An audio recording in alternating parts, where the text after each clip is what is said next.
Hello. Step into a world shrouded in ash and darkness, where legends come to life and ancient powers linger. Welcome to Adventures in Lollygagging. We're playing Forbidden Lands tonight. We're embarking on an epic journey through the frozen glaciers, volcanic mountains, and treacherous seas. Join us as we set sail on long ships and explore the unknown, braving danger and discovering untold treasure that lies beneath ash and snow. So grab your weapons, sharpen your wits, and put your back into the oar. Before we get started, we do have a couple announcements. Tonight, we're giving away a set of Norse Foundries, Dead Man's Gold. Jeff, can we model them off for us? Do us your best Vanna White.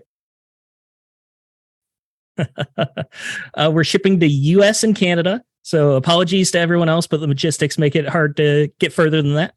We'll be doing the giveaway in about an hour or so, around the halfway point of the session. If you'd like to support our channel, we greatly appreciate it. Bits and subs allow us to reinvest in the channel, make better content for you. Jeff has a ton of sunk costs in this, so we need to convince him to keep going and playing games for me, because I'm addicted to it at this point. It's also a great way for you to interact with the stream. We have some ways for you to spend bits for the stream. It's similar to our One Ring game. 100 bits gives the players a bonus die, and 300 bits gives me a bonus die, and 1,000 bits gives Melissa any cosmetic item that you'd like her to have. She's already got a hat with the floppy ears. She's got some Uggs, I think snowshoes as well. So her wardrobe's getting pretty packed, but she's got a horse, and I'm sure the horse wants a hat too. She's probably overburdened by this point too, right? I would think with all those items. They're all taking up inventory slots. Very quickly, you become overburdened in Forbidden Lands. So I don't know. Even before we played our first minute of the campaign. And she has to like carry the horse too. So like she's got to be really exhausted.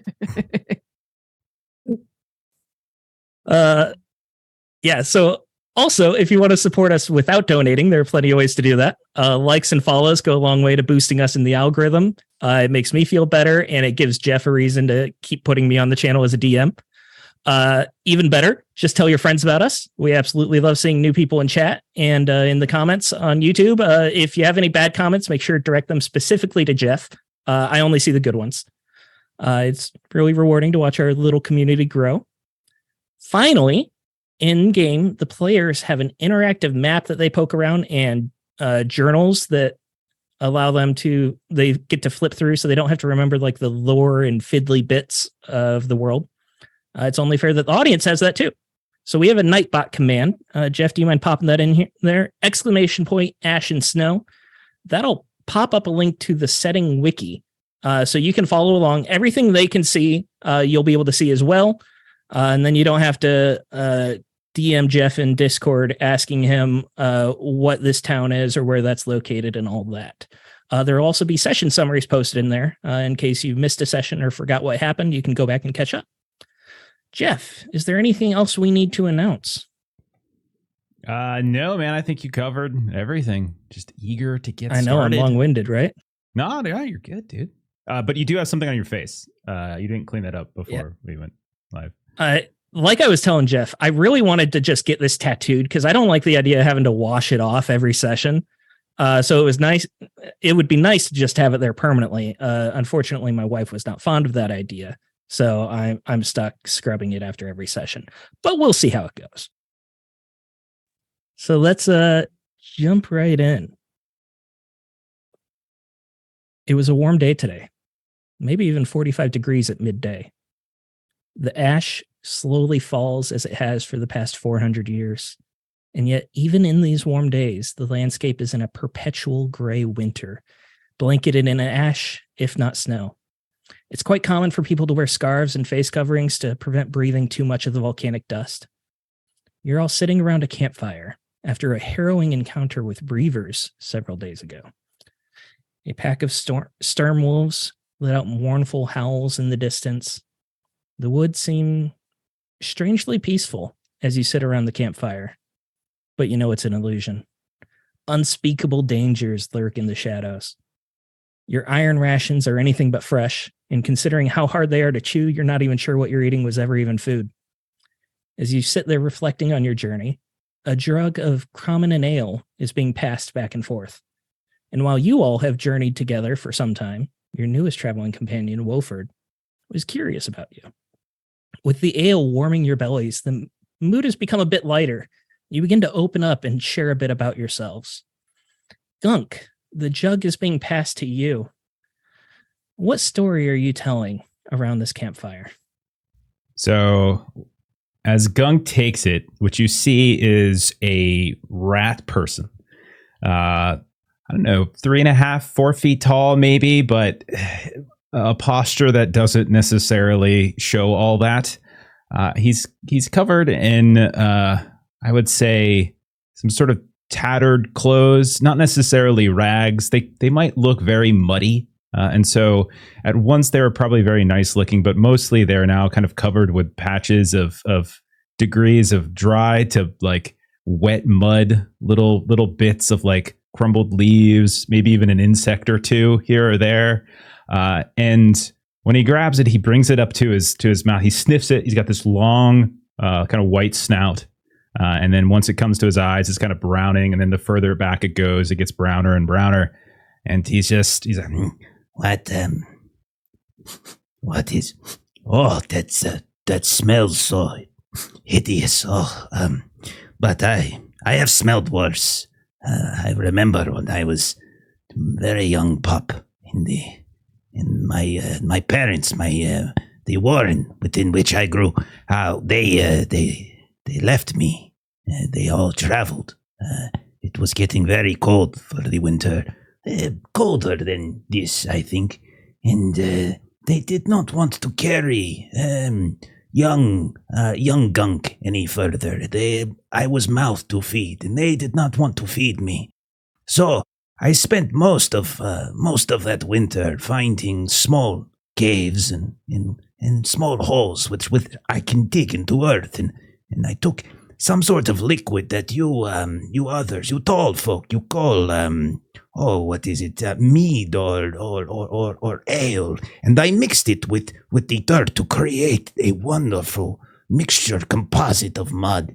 And within that, I was able to find warmth through winter, and not just warmth, but visions. So many visions I saw into the earth itself. I heard the mother of earth. She spoke to me. She saw me. She gave me special powers and gifts, and I was able to then not just make it through winter, but make it through spring and summer and fall, all by my lonesome. Just me and my mud and the Mother Earth. So.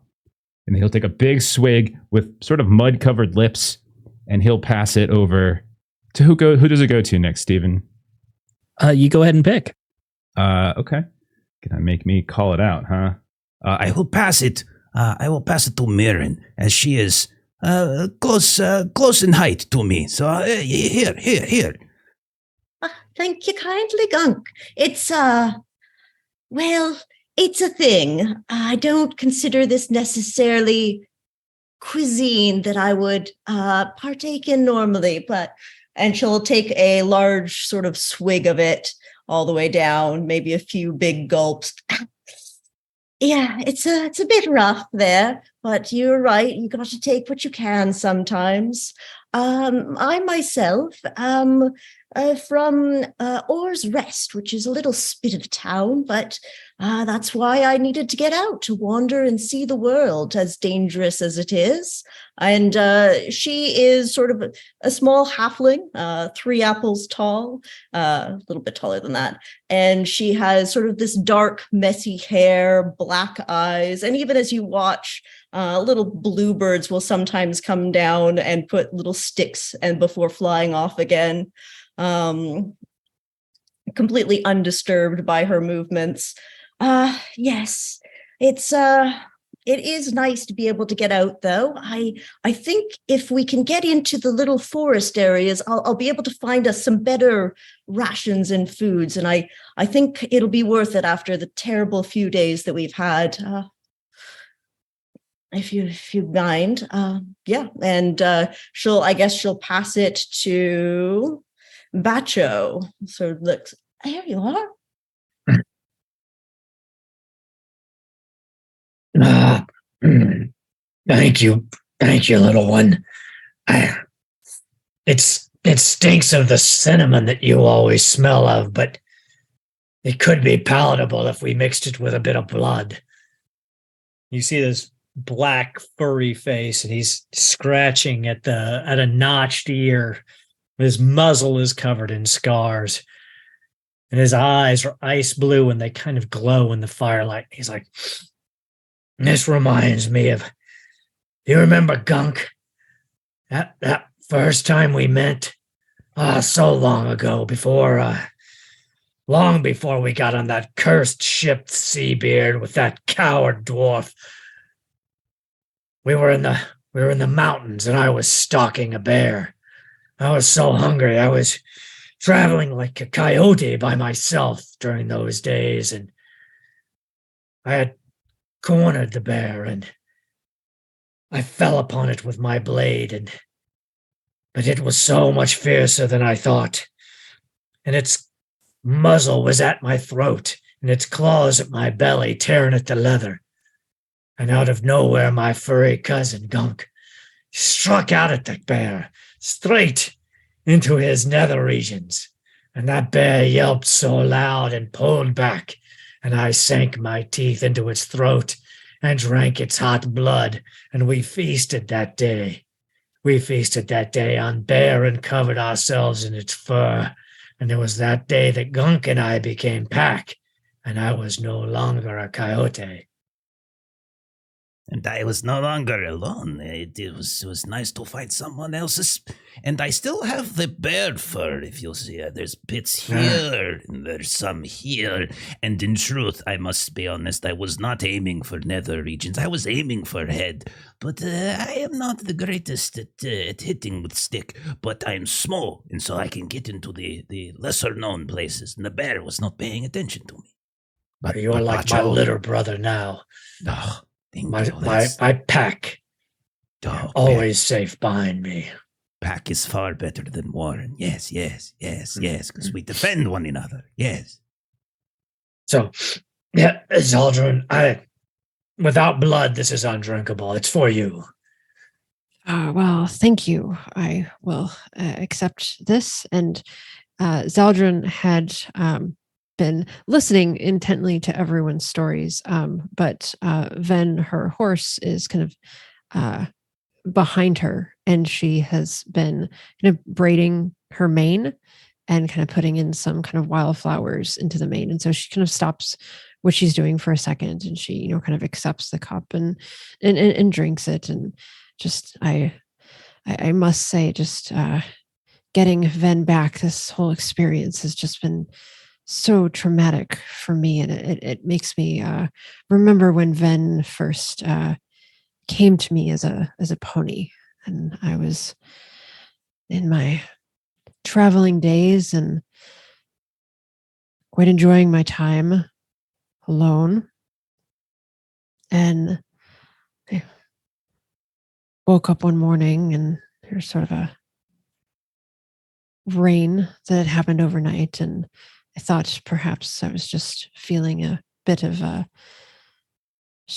dampness on my face, that maybe the rain had started up again. And I opened my eyes and realized that there was a pony looking at my face. I must have left some of last night's dinner on there, and she was cleaning that off for me. And ever since that, Ven and I have been almost inseparable, except for this last incident. Zaldrun is a orc. She has kind of a top knot of dark hair that is not particularly kempt or braided or anything like that. And Ven is her kind of squat horse that has fairly bushy mane and kind of fairly bushy tail. And as you've been traveling together, you know that there's a lot of time spent making sure that Ven is always well cared for, well groomed, and looks very feminine with all of her flowers and braids and all of that. And so Zaldrun will kind of pass the cup along again around the fire. And Wolford, your traveling companion, will grab it from you. Wolford is a middle-aged human. He's got an egg-shaped head, curly hair that's balding. He kind of pulls it forward so that it makes it seem like his hairline's back where it used to be. He's always got an easygoing smile. You know him to exaggerate quite a bit, but he's a easy enough traveling companion. He doesn't really cause too many problems. You just wonder how tall some of his tales actually are. He'll take a swig of the jug. Well, I suppose it's time to tell y'all where we're going. You see, we were captured by those reavers there, and I was able to nab a little something off them before we got going. He rummages through a bag and pulls out a stone tablet. It's really just like a third of a tablet, and it's very jagged and cracked on one edge. And he shows it to you. He passes it around. Looking at it, it looks extremely worn. And then you start identifying it a little bit closer in the firelight, and you see that it's just carved almost entirely in runes. And the kerning on these runes is so tight that you don't actually know where one stops and the next one begins. It's almost like it's one long, intricate carving, but it's very blocky, sharp, angular letters. Now, I've seen these kind of runes before.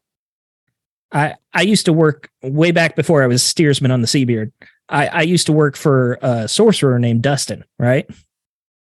And he would pay good money for any runes like these right here.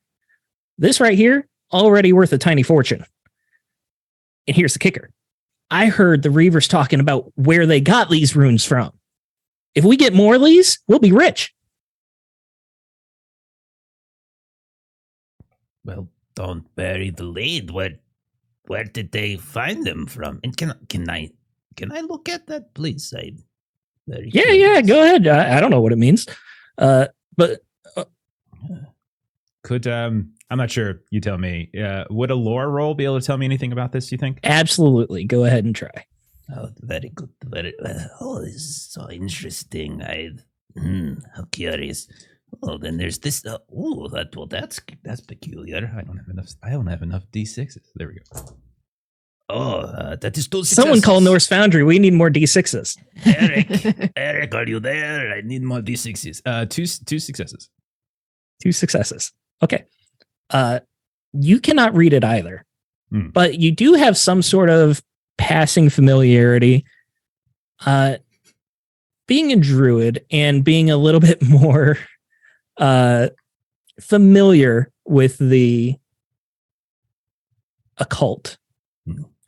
You know that millennia ago, there was an arcane language called Ashkesh, and these runes are Ashkeshian. The strange thing about Ashkeshian runes is that no one really knows how to read them. If you spend enough time, you sometimes can kind of like gather intent or meaning behind it, but you never actually know what it says. And it takes days and days of research with just a few runes to try and understand them. I'll convey. I'll say I have. I cannot tell you what it means. Have you all heard of Ashkesh? It is old language, older than all of us, of course, but very much old. Yeah, you are not wrong, my new friend. This is possibly valuable to the right people. It would take much study to determine what it actually says, I think. But very interesting. There are more, you say? I think there's more. I don't actually know. I haven't been there. I think we can go get more, and I think we could have a little fortune. We could retire. What is retire? What is retire? Retire means I ain't working no more.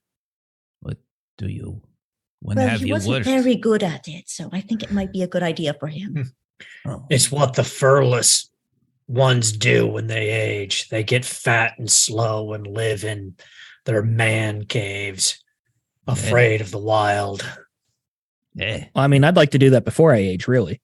You want to do this? You want to get fat and die in cave? I don't understand it either. Eh, Well, to each It their does own, I come with suppose. like a lot of food that way. Yes. Well, then Fresh that's how kills. they get fat, Fresh yes. kills are worth it, yes. Yes. Yes. Well, you know what these are. The rest are. Well, that's what I'm telling you is that we've been traveling for a couple days now, and I think if I heard them right, and translation issues, I haven't spoken Reaver in quite some time. Let's just say I think we could be there early tomorrow morning. Yeah, how does that sound? I relish the hunt. If there are prizes to be won at the end, even better. Well, I mean, we don't really need to hunt anything. We just got to chip off a few more rocks and carry them back. That sounds We're like the work of hunting men and rocks. dwarves. Yeah, we'll hunt some rocks. They're very dangerous, so we have to take them apart. Well, if that's the way you see it, Mirren, I'll let you guide us in. Most rocks and stone are but dried and compacted mud. The Earth Mother, she is within these, I am sure. Yes, this is a sign. We should do this. Yes, she wants us to follow this path. Oh goodness, that All is right. her right now. Did you hear her? Is there a wolf? I believe we Oh, there did, is a wolf. yes. Hello, Bacho. Yes. So, Forbidden Lands has a structure for like keeping watch and traveling. For this first session, or at least until we get to our first adventure site, we're going to handwave that. After that, we'll be digging into those mechanics, using them fully. We're just going to be a little bit more structured here to start with, before to set up the hook. So we're going to say that the night passes uneventfully.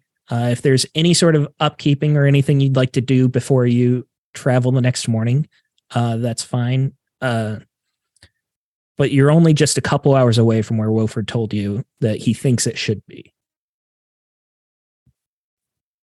You wake up the next morning. You pack up. You are greeted with a sound that you all hope you would never hear again. And yet, it always seems to follow you.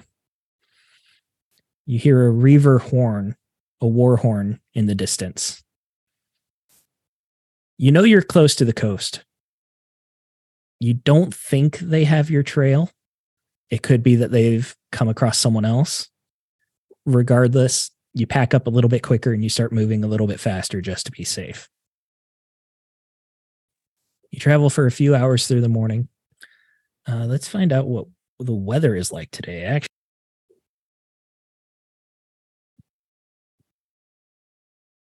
We're using something similar to Bitter Reach here.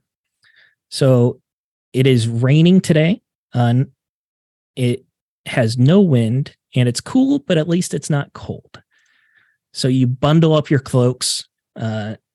Most of them are wax coated because you're used to being in moisture, whether it's snow or rain. A couple of you have fur to help insulate even more. Zaldrin's got her Uggs, so she doesn't have to worry about much at all. You begin traveling through the woods. And looking at our map here, you're going to move just one more hex here to the right. Normally, someone would be leading the way. Someone else would be keeping watch. You guys could choose to forage and things like that. But you're just crossing from one hex to the other right now. And this is where you find out Wolford doesn't really quite know exactly where you're supposed to be. He keeps telling you it's the general direction, and it's just maybe another half hour just to that clearing over there. We'll get there, guys. I know we're going the right way. Wolford, what did they say exactly that it was that led you to believe this was a day and a half away? Exact is difficult because Reaver doesn't translate perfectly to our language, right? So there's a couple technicalities and things like that. Bacho knows, he speaks a wolf language. It doesn't always translate the same way, right, Bacho? Yeah, exactly what I'm saying. I don't know what you speak of. We are Proving very my precise in our tracking. Well, tracking is different than like navigation and directions, though. It's all the hunt. But of course, I don't usually hunt rocks. So perhaps you are right, Wolford. Thank you. Exactly what I'm saying here. So I know that there used to be a lot of like barrows and cairns around here. And I think it's in one of them because they mentioned it was in the hill full of dead people. So like, where else would it be? So are you telling me then that this whole time I should have been on Ven sweeping the area because you don't actually know where we're going? Well, no, I know exactly where it is. It's just right through that clearing up there. We'll be there in like a half hour tops. I think we have a different idea of what exactly means.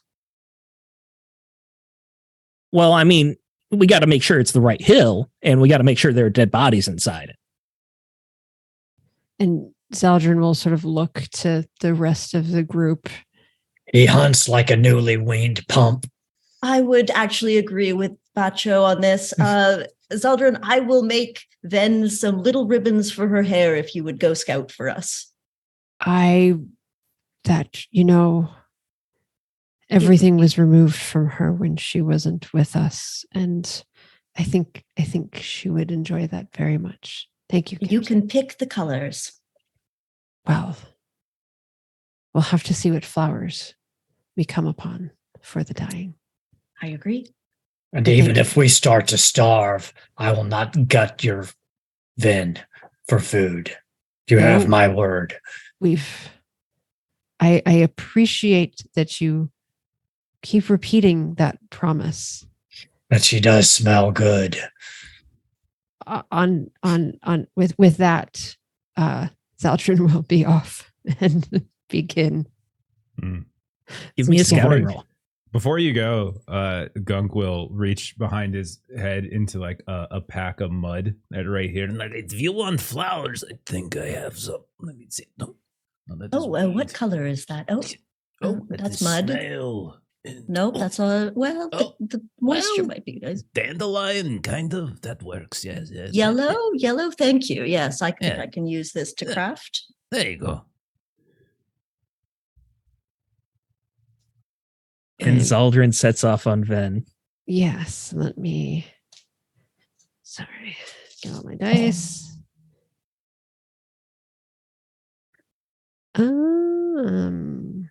Bacho, if you wanted to eat Warren, I would look the other way.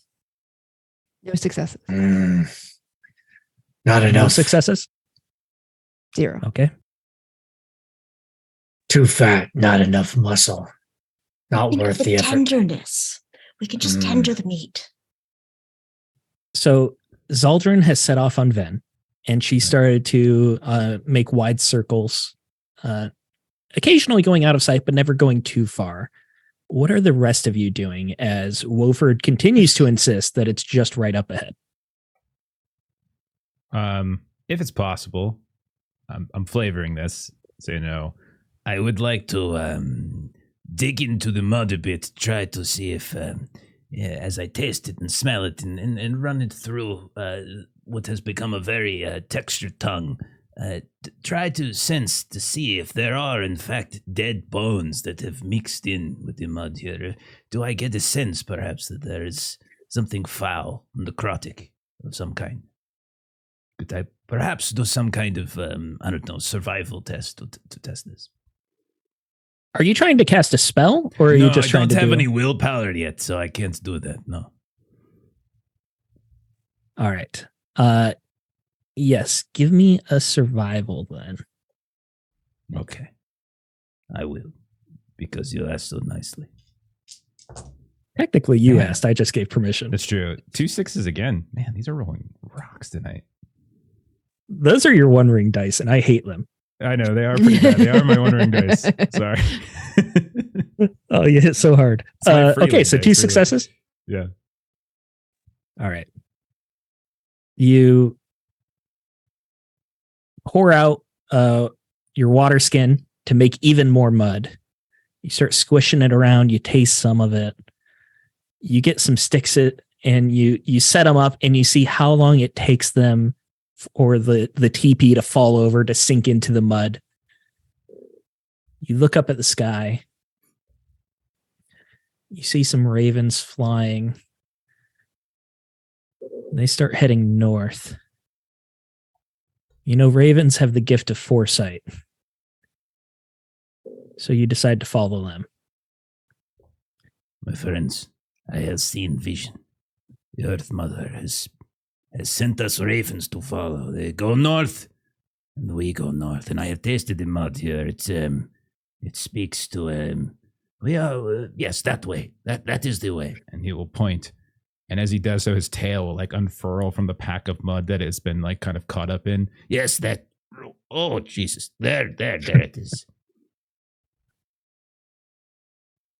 Zaldrin, you're kind of leading the way. You're still making wide circular paths, ranging far to the east and to the west, keeping in sight so you're not too far away, but enough that you're covering more ground and able to see more things. Acho. I would Acho. like... Oh, go ahead. Sorry. Oh, go ahead. What were you going to say? I was going to defer to you. So what would you like? I just want a wits test from you. All right. Wits is 5.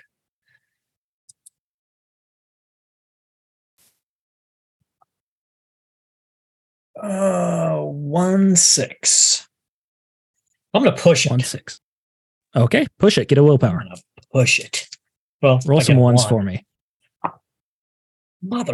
Okay. 2 6s and 2 1s. So my wits goes down to 3. Oh, but you got some willpower. Yeah. That is true. But I got 2 successes. Okay.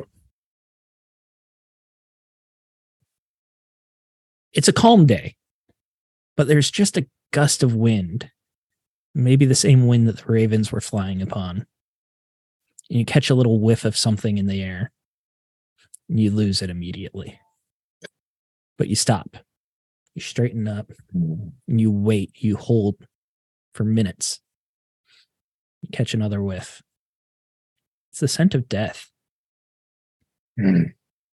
Not the type of death that Wofford promised you, like long decayed, hundreds of years old. Something fresh, maybe even within the last hour, has died. You can still smell that metallic blood on the wind, ever so faintly. There's carrion, fresh carrion close. We must be wary. We need to signal Zaldrin to be careful as well, then. Macho lets out a howl, which to one of his normal pack mates would let them know that there was danger, potentially danger in the area, but may not be quite understood by everyone else. I would say Zaldrin will have heard you do this before, and so she will kind of to Ven and kind of meet back up with the group. Did you locate something there, Bacho? There's fresh kill in the area. Something may have hunted here recently. I can smell blood on the wind. We should approach it as a pack. We should both find the body and find who made the body. Or if it's a usable kill, feast. For these rations make me sick. When in doubt, you follow your nose. Bacho begins to lead the way. Sorry, I'm crossing fantasy universes here. Too used to wondering. Bacho begins leading the way, and you're in a very flat area. And the woods are lighter in this area. They're not as thick. But it's not like the hills that Wofford promised you. till you continue moving forward, and Bacho, that scent gets stronger, that blood. You know that you're close. You all fan out. And then one of you will say it's Mirren, because you're pretty low to the ground. You see a trail of blood that moves through the ash. The ash is like clotted and blocked together. It kind of soaked up a lot of this blood. And then the trail just disappears. And you follow it, and you realize that there is a hole straight down in the ground. Looking down, you see that there is some sort of sinkhole. It's like the earth underneath you collapsed. And there is a fairly steep ramp going straight in. Looking with what little bit of light you have, the sky is so overcast, the rain's coming down. You see that it appears to be like a cairn or a barrow of some sort. Mirren will like hold up a little fist to little tiny fist to indicate everyone to stop, and hopefully watch their steps if there's any other sinkholes around. And before kind of seeing if anybody is over here, quickly, jazz hands. Here's the signal. This one, yes, jazz hands. There we go. Good job, Gunk. I believe in you. Yes. Zaldrun will dismount Ven, not wanting Ven to accidentally step into a sinkhole, and she'll kind of pat her and then come over. Well, And Wolford will go up to you, Zaldrun. Now, you see, I'm not really like the fighting sort, and I'm also not good with like closed spaces or dark spaces or really any kind of space that's not open. So if you'd like, this is entirely your call, and don't let me push you either way, but I'll stay out here with Ven, and, I'll give her a good groom and everything while you're down there, and just make sure she stays okay. I would prefer, if you want to stay here, Ven will certainly keep an eye on you. But I don't know that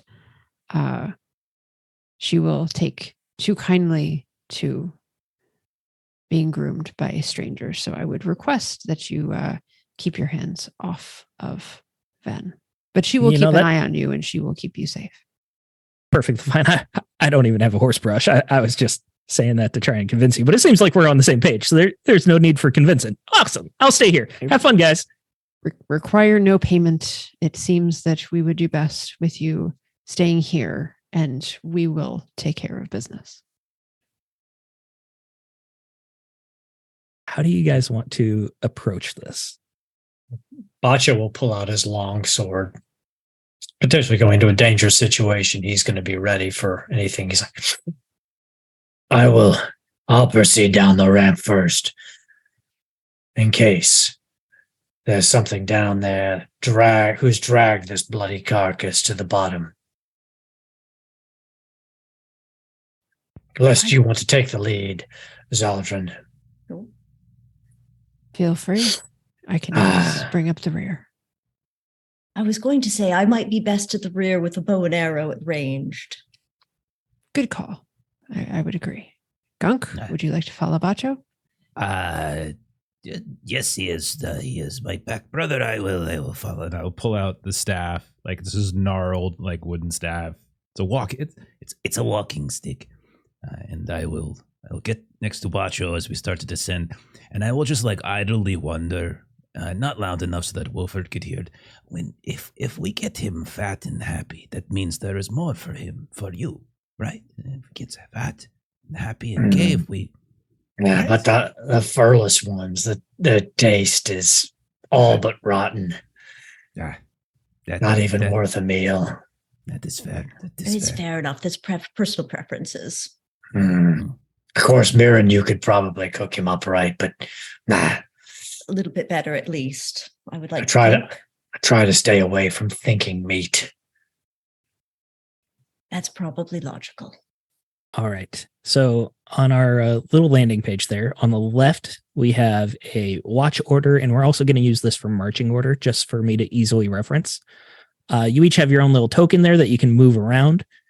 So if you would just put yourselves in order 1 through 4 there, it shouldn't have to change too much. It seems like you're already close to the order. Something else is you have to worry about light, with the exception of Gunk, I believe. You That are is correct. nocturnal. You'll see him also. He'll be kind of picking up mud on the ground and making like war paint across his eyes, which allows him in his You mind. should do just 2 lines on one side of the face. I think that looks good. He'll take 2 of his fingers and he will just do one down one eye. And that will allow him to see better in the dark. All right. Does someone want to light up a torch? Will 1 torch be sufficient for us in close I think quarters? so. Yeah. Zaldrun can light up a torch for Zaldrun and Mirren to see with. Much appreciated, Eldred. Mm. Can Mirren run a stealth at the back? Yeah, you can be stealthy. Go ahead and give me the roll, and we'll just use this throughout the entire encounter unless something changes. Sounds good.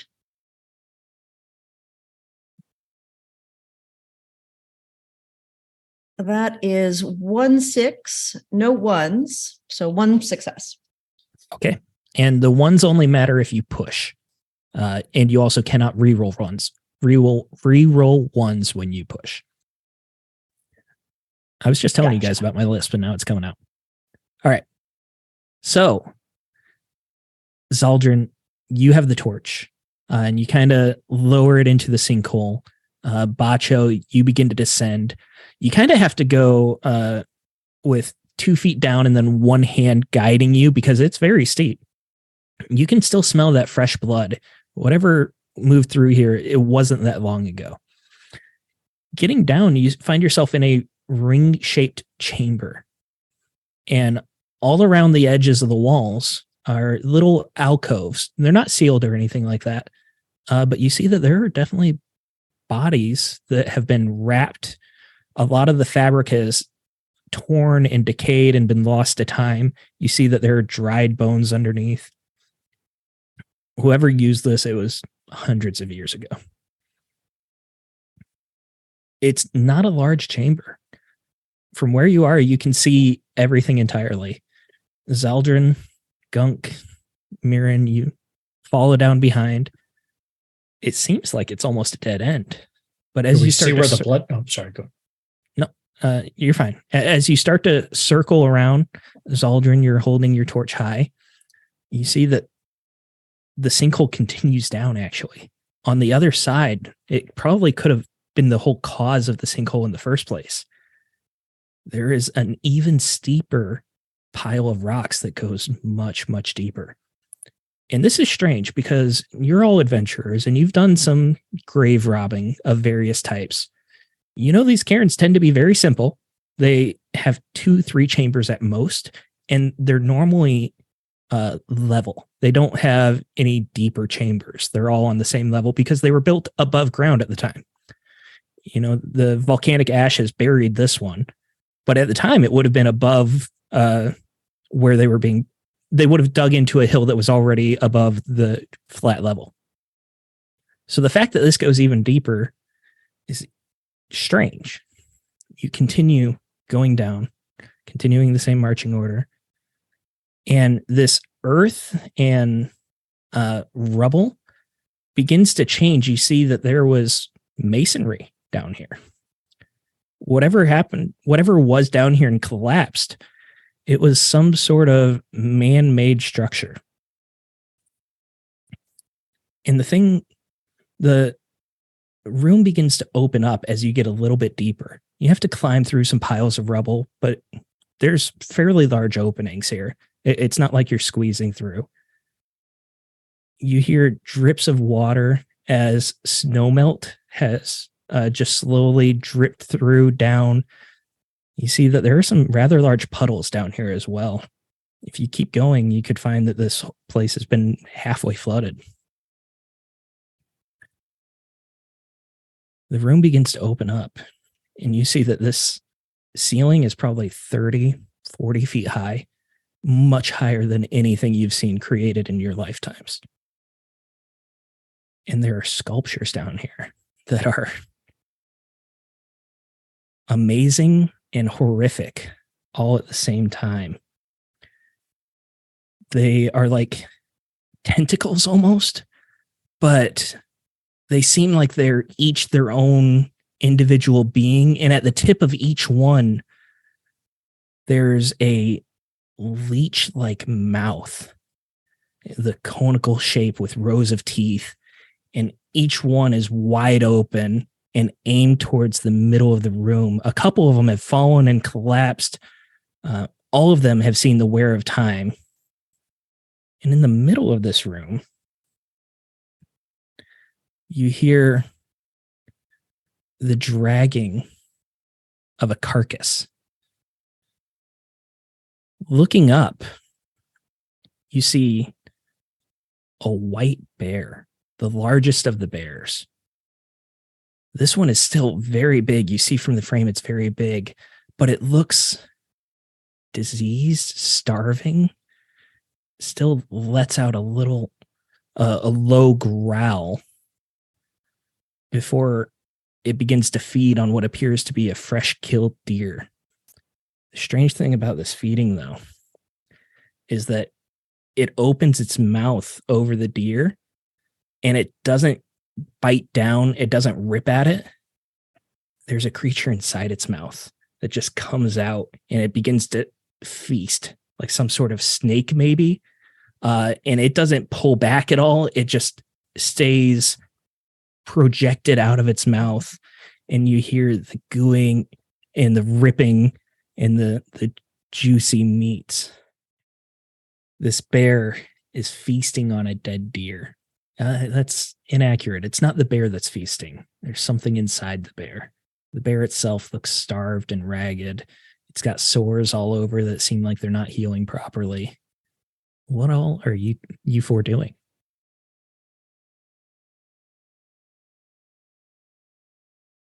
When we look around, do we believe this is likely to be the area where we're supposed to find these stones that we're hunting? This is unlike anything you've ever seen. And if you're going to find stones of occult origin, this is likely the place. Bacho looks back. Well, we haven't come here to walk away with nothing. We should put that beast out of its misery. Though I think that deer carcass is ruined now by that parasite. Would I be able to, looking at the statues, see if Granny ever told me a tale on something that sounded like this? Lore? Yeah, you can make a lore check. I'm going to say it's at a -1 here because this is very outlandish. I figure, yeah.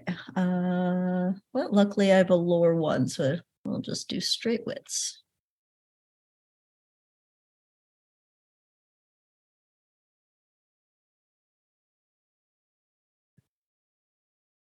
One 6. 1-6. You are reminded not of the good tales, not of the fun fairy tales, but of the dark tales that are told to little children in an effort to get them to stay in their beds at night. Especially in this world, the night has many, many dangers. And if a child goes wandering off, it could mean the end. So parents tell their children very frightening stories in an effort to keep them safe. And you're reminded of stories of creatures called the First Ones, kind of like elder gods. The way they're talked about, they're considered to be even more powerful than the gods that people worship. But they're also indirect and distant. They're not a part of this world, but they're out there. As you're thinking about this, all four of you are fighting a sort of supernatural terror. The longer you're here, the more the atmosphere begins to wear on you. You start feeling like you're out of place, in over your heads, in massive danger. I want all of you to, let's say, empathy for this. I want an empathy roll. Straight empathy. Straight empathy. Fail. I got 1-6. No success. Can we push this? Yes, you can push it. All right, I'll push it. Still just 1-6, but no ones. 1-6-1-1. Sorry. 1-1. Okay. Melissa, did you push or were you good with the fail? I'll fail. Okay. You take 1 empathy damage if you failed. If you pushed and took 1 damage, count that as the damage. Got it. You're rattled. You're feeling out of place. You're deeper in the earth than many of you have ever been. And this creature is in front of you. And it lifts its head up. And you start to wonder if it's caught your scent as it lets out a low growl and grumble. What are you guys doing? We must either act or retreat. If we're to act, then Mirren, use your bow to draw it to us. If everyone is ready, I will shoot it and draw it to us. Yes, that's a good idea. Are we good? Zeldrin kind of holds up her spear, looking a little less sure of herself than she normally does, but she does have her spear extended. See a little bit of saliva come out of Bacho's muzzle as he relishes the thought of finally getting to fight something. All right, I'm going to let loose. It's very dark in here. I'll do my best. And I will try to shoot at range at the bear. Yes. So we're going to draw initiative here. And I'm going to give you guys surprise, which means you get to roll twice and take the best of it. Which I need to figure out how to actually roll surprise in Foundry.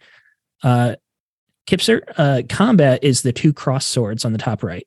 And you can also right click on the tab to pop it out. That'll keep track of initiative for you guys. Go ahead and roll, guys, and we'll just see how you roll.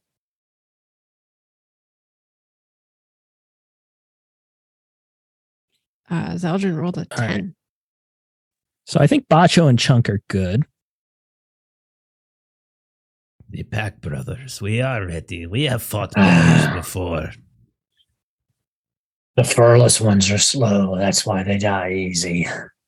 So Mirren and Zeldrin, go ahead and reroll.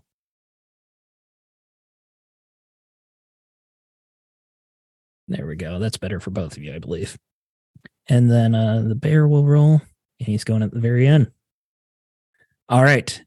So now we're starting the round, and you guys can switch cards if you would like to.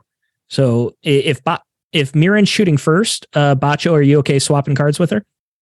Well, if the white bear is going last anyway, I guess it doesn't really matter. But yeah, I'll switch with Mirren. So you can go first. Can you do multiple switching? Like if one I person believe switches? so. Yeah. Yes. Yeah. Because Bacho, if you want to switch with me, you can take 2, and I'll switch with Mirren. So Okay. I'll be 5. Mirren will be 1, and then All Bacho right. can go right after. Sounds good. So Bacho is going to be 5. Mirren is going to be 1. I'm sorry, Bacho's going to be 2.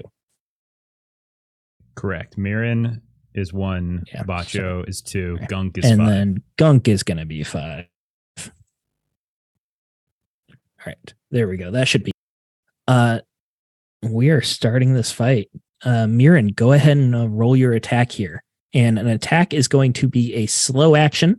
A fast action can be used for multiple things, including like parrying and dodging outside of your turn. Right. You've got Okay. with a slow action though with a bow, you've got to take that slow action to ready the weapon, right? The fast action to ready your weapon and then slow action to fire. Yeah. Basically putting the arrow to the bow.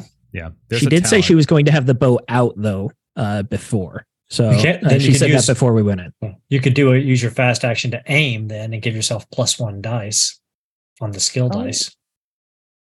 Can do, yes. Okay, so yeah, if I can take that action to aim and gain 1 dice, and then for the bow, I get a +2 bonus plus my agility, correct? Correct. Cool. And then a +1 for aim. I'll have to roll another dice twice. No worries.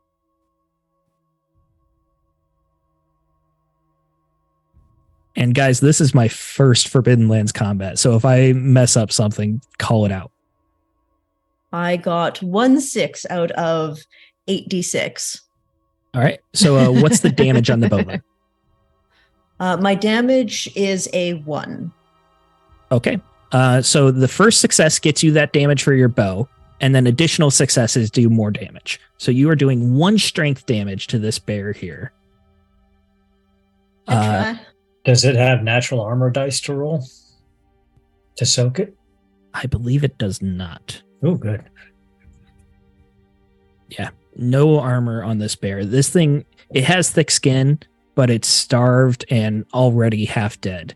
So your arrow, it plunks out and it lets out a roar of pain.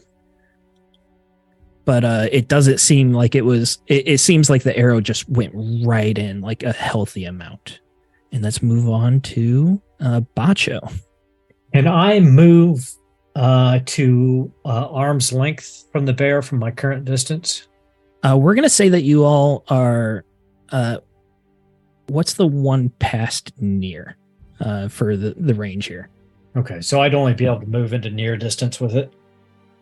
Actually, no, I'm sorry. Zones near, you're going to be starting near. So yeah, Okay. you can move from near to arm's length. Yes. Okay, so Bacho will move up to arm's length with his fast action, and then with his slow action, he will swing his long sword. All right, let's roll it. That's 2 gear dice, 4 strength, and 3 melee. I double check a talent here. I think I get a bonus dice for sword fighter. Yeah, +1 when fighting with a sword. Okay, so 1 more dice there. All right, 4 6s. So I will not push that. All right. Wow. So 6 points of damage. That's a healthy chunk. So you run up and you just slice through this thing, and it goes completely through the skin, tears down to the muscle. You see the skin pulling back. The skin was already loose and sagging, and now there's like an open cavity. Blood is spilling onto the ground. It lets out a, but it's still standing, and it's turned to face you right now. It opens up its maw at you, and you hear a hissing coming from inside, kind of synchronized with the bear's roar, as you see a creature inside its mouth vibrating almost. Next turn is Zaldrun. All right. Zaldrun is going to also get in near with her spear, and she is going to try to poke this thing in the side.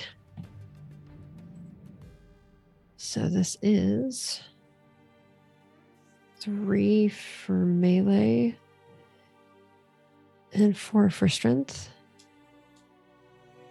And then 1 more for spear fighter.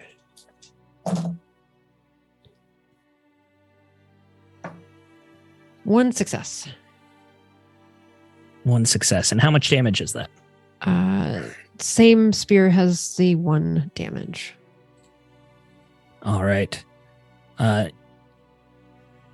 You rush up and you jab at it, and you go for the back end where Bacho ran right towards the front, and you kind of like pin down the leg so it can't move as well, kind of holding it to the floor, but it's still thrashing. Okay. Gunk, this thing is very injured. If you do a good hit, you might kill it. Okay, yes, to save best for last, Gunk will grip the gnarled staff tightly, and then he will begin to run following his pack brother. He runs in sort of the sometimes 2 legs, sometimes 4, kind of that kind of running. And then he will lean back and he will smash down his staff on top of this thing, where Zaldrin's holding it down. Okay. Man, that's not his strong suit, but he's okay. Okay. That is 2 successes. Nice. I'm using a staff, so staff. Let's see. I don't know. 1 damage for the staff, plus there's an extra, so it'd be 2 damage. Just be 2. How are you killing this bear with your staff? I will run up. I will scream out with like for the earth, mother. No creature so foul shall taint her earth. And I will reach back. I will scramble underneath Bacho, as I often do when we fight and kill bears. And I will smash this thing right where Zaldrin is pinning it down, and splattering it with my mud-coated staff, screaming out in victory. The bear collapses to the floor, and as it falls, the weight of the bear seems to kind of dislocate the jaw, but its cheek is still like pushing against the ground, and you see some movement underneath there. And then you hear a noise that you've never heard from any other animal before. And you see the cheek pushing and pulsating, and then blood begins to seep out. And you see that the creature that was in his mouth is literally chewing its way through this bear's cheek. And from there, you see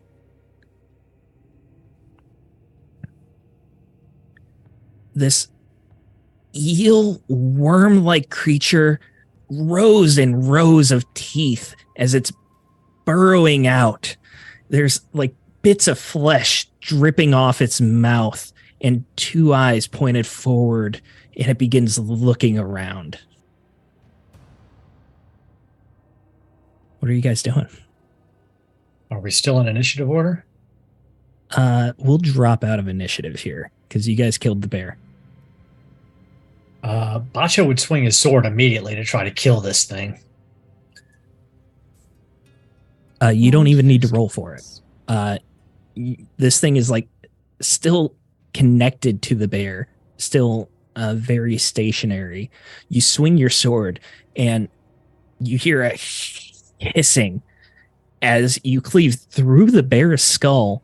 You hear the clang of the metal on the stone as you go right through, and the eel-like creature is writhing and spinning, but eventually it slowly stops twitching.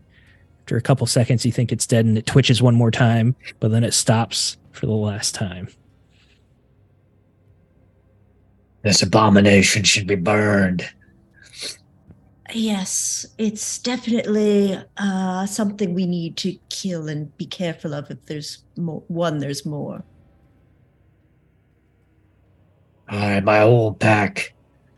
I saw an old, grizzled, white, muzzled wolf can fall to worms. Nothing as horrible as this, but they ate him from the inside out. We can't risk it. Yes. Agreed. Yes. Can Gunk start looking at the deer carcass, just seeing for any signs of like maybe baby parasites or anything like that? Something swirling around. Yeah, let's call that a survival. Oh, good. I like survival. That is decent for me. Well, Gunk does that. Mirren will take a quick look around at the rocks or anything of value that we might grab to make this endeavor worth it. That was All a right, success. and- Got a success. Success. Okay. We'll call that scouting for you then, Mirren.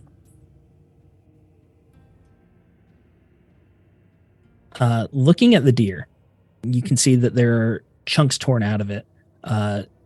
The offal is spread out. The bear itself did quite a bit of damage with its jaws, but the actual bites on the creature where it was feasted don't appear to be like the bear was feasting itself. It's entirely from the creature. It doesn't look like, you don't see anything like eggs or like small worms or anything like that in the deer as far as you can tell.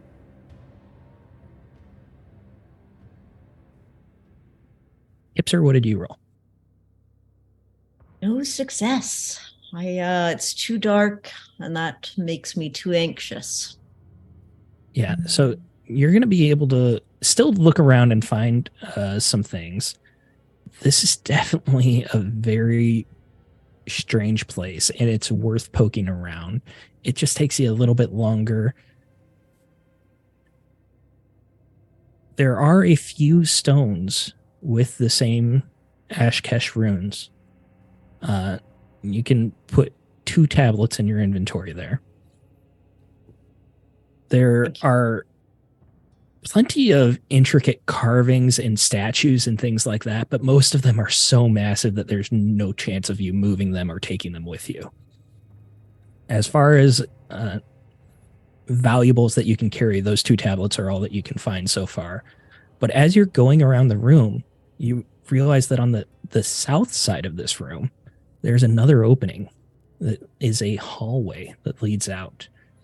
It looks like there used to be a door in this hallway, like there's a slot for it, like a little indent down below, but there's no door here now.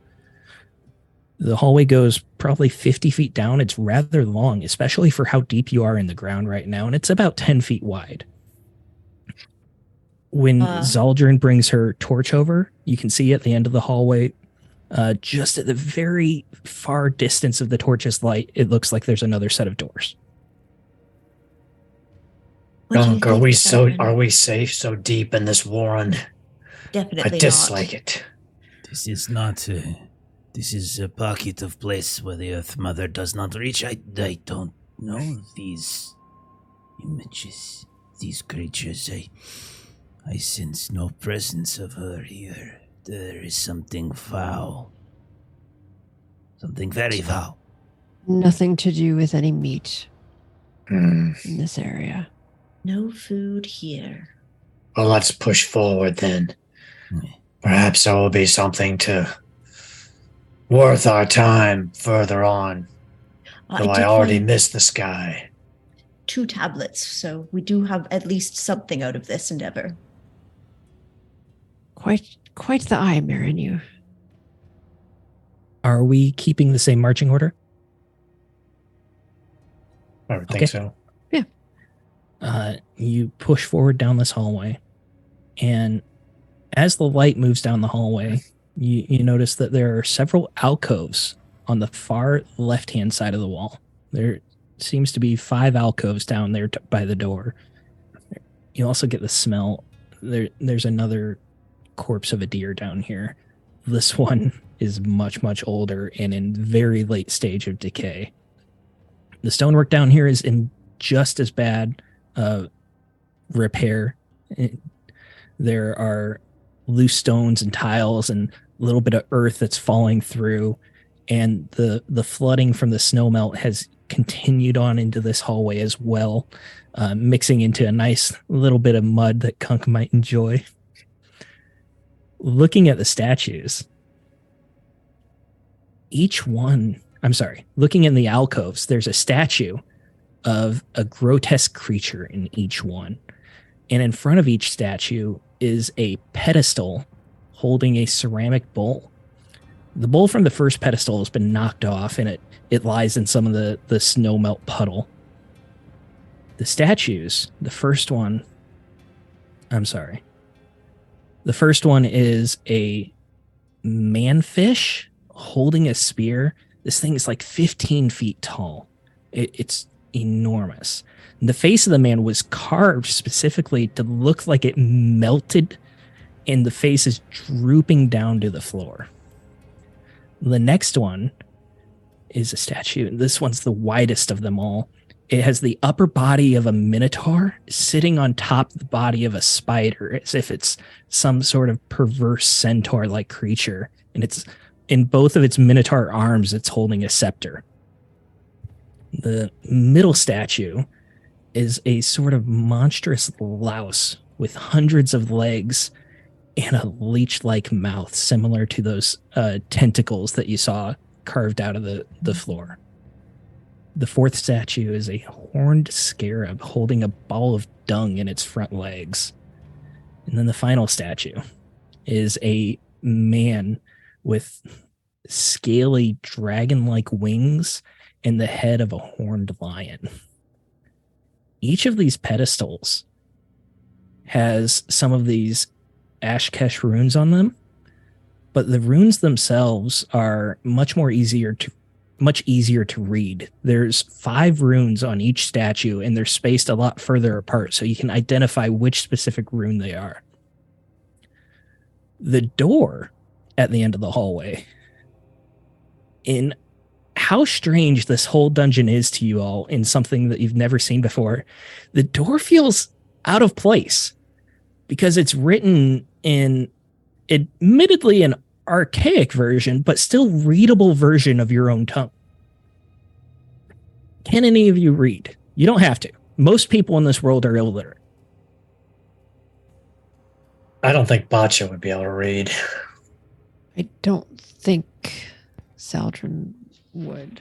I think Gunk. I have 2 in lore. I think Gunk at some point might have found some text or something when scavenging and maybe taught himself or something like that. But probably poorly, you know. I think Mirren would read for the stories. Makes sense. So the 2 of you that can read, you bring the torch a bit closer to these doors, and it has 4 lines carved into it. The first step towards knowledge is to know that we are ignorant. If you have knowledge, let others light their candles in it. We are drowning in information, but starved for understanding. It is never too late to correct our mistakes, and if we do not, we risk repeating them.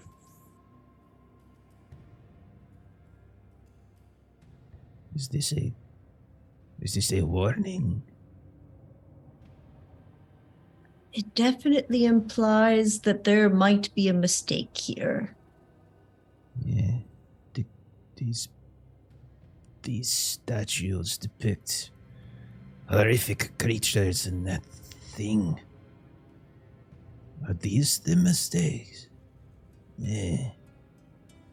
Someone decided to create instead of happening naturally.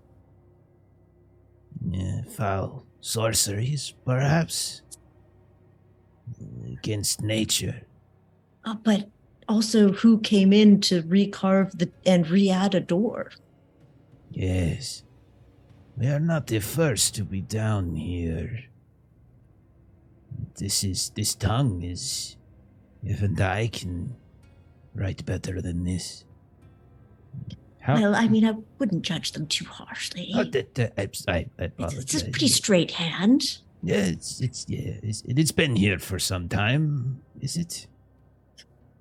Has it been carved here? Yeah. Can you tell would Mother Nature be able to tell if any of these things ever existed and were turned to stone? That is very possible. I will take some mud, I'll wipe it on my face, and I will consult my Earth Mother deity. Can I roll something for that their Earth Mother deity? Yeah. Mister?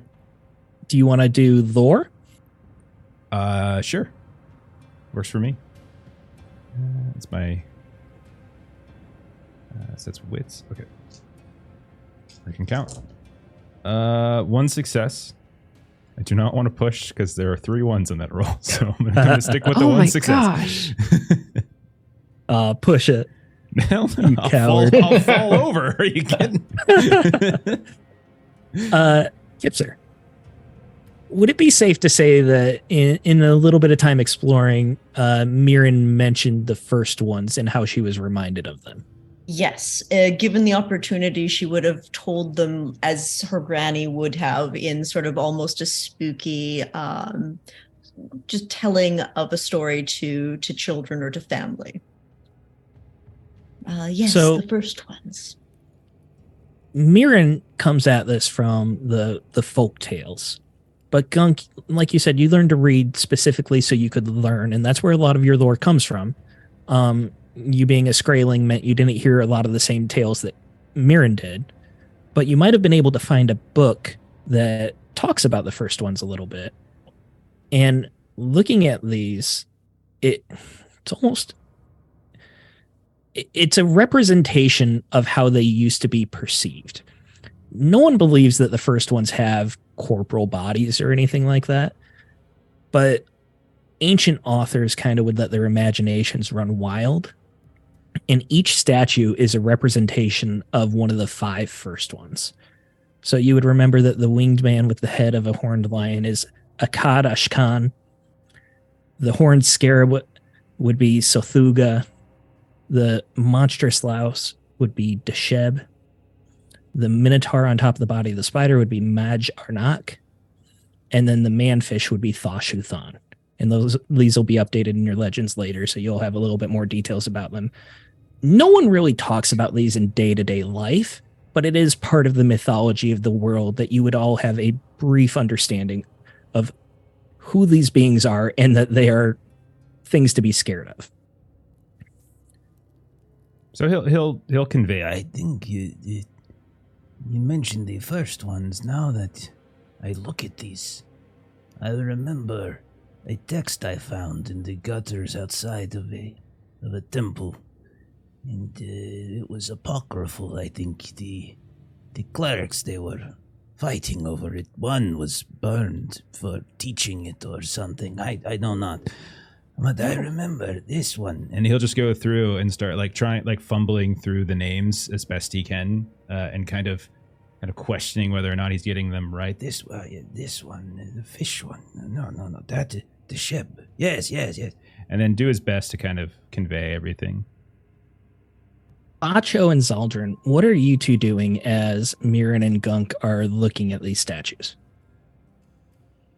Bacho's pulled as far away from the alcoves and the statues as possible because he's unsettled by being underground and unsettled by these statues.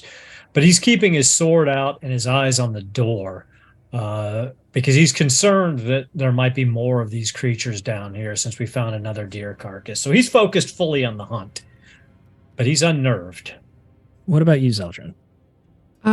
Similarly, Zaldrun is definitely wanting to make sure to keep everyone safe. So, kind of continuing to kind of look inward as she did have the torch. Okay. Why don't both of you give me scouting rolls as you're keeping an eye out?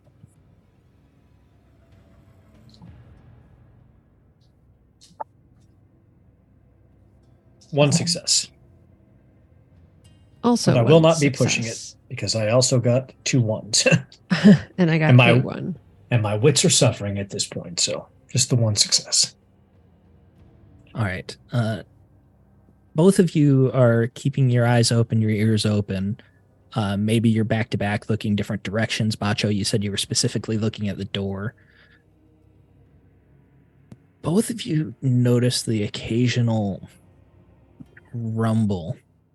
It doesn't make sense. It's almost like the earth is just slowly breathing and like expanding and contracting, and occasionally just little bits of dust fall down. It's not like an earthquake. There's just some movement.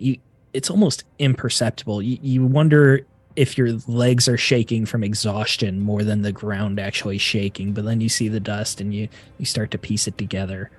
As far as you can tell, there aren't any other creatures about. It seems to be just the 4 of you causing any movement.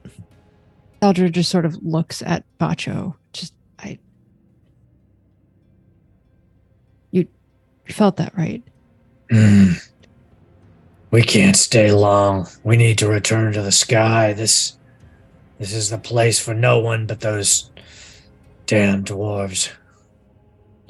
It would appear, though, that whatever is down here is traveling up there, because we had seen that deer killed and dragged here. It might be Hey. our duty to see what is here and see what we can do about this. You're right, Zeldrin. I'm just letting my own fears cloud my judgment. But if we're going to push forward, we need to move. I don't feel safe, comfortable here. I do not either. The earth should not move as such. It's almost like the throat of a creature constricting around us. Oh, that makes me feel quite unsettled. Your way with words is sometimes not reassuring. Mm-hmm. And Zaldrin just keeps the torch out, looking around. So are you pushing forward then? Yes. As far as you can tell, the door with the writing on it appears to be two doors that would open inwards like you push. There's no handles. It could be that you pull somehow and they sealed it in permanently.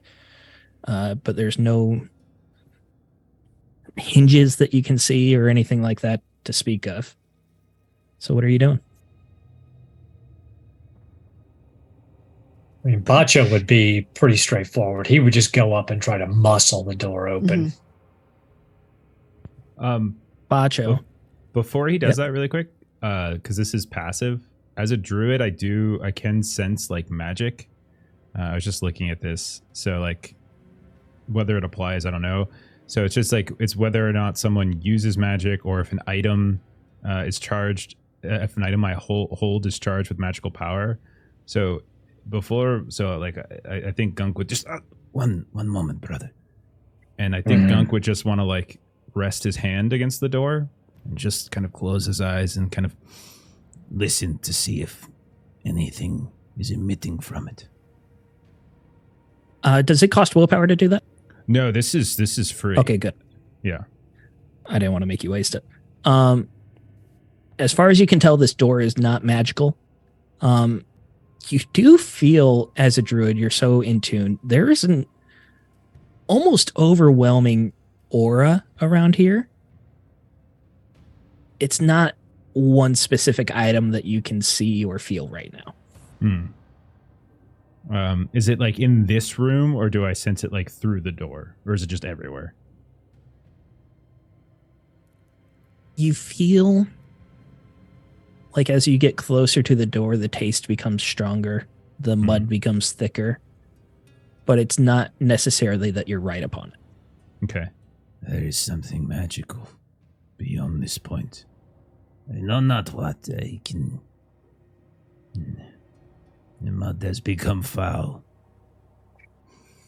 Do you not smell? This whole place stinks to me. Do we push forward, pack brother, or do we fall back? I am nothing if not curious. We push forward, but carefully. While they are looking at the door, I believe you mentioned there was a bowl that had fallen over and a bowl that was still being held somewhere. Okay, so there are 5 pedestals. Yes. 4 of them still have the bowls atop them. Mhm. One of them has fallen over and it is in a puddle somewhere. Can I flip over the one that's fallen to see what it might have held, what it used to have? Maybe like one of those oil ones that had a flame in them, or blood? Yeah. This bowl is ceramic, like I said, so it's fairly heavy, and it's almost as big as your torso. So you pick it up, and it's kind of like a shield for you. Zeldrin, please. Zeldrin. Get it. But you can still manage it and move it about. You know, you're just being careful. You're lifting it up. Topple over a little bit. It seems empty. Zaldrin can see in the pedestals. They all seem empty too. You can like move your finger along the inside. You don't have any oily residue or anything like that. It's just wet. And no colored stains of any kind at all either? Give me, what should this be? I still need to learn the best skills for Forbidden Lands. This should be a wits of some sort. let's go ahead and go with, we'll say lore, because it's kind of technical, is what you're trying to get at. All right, no problem. Let's see.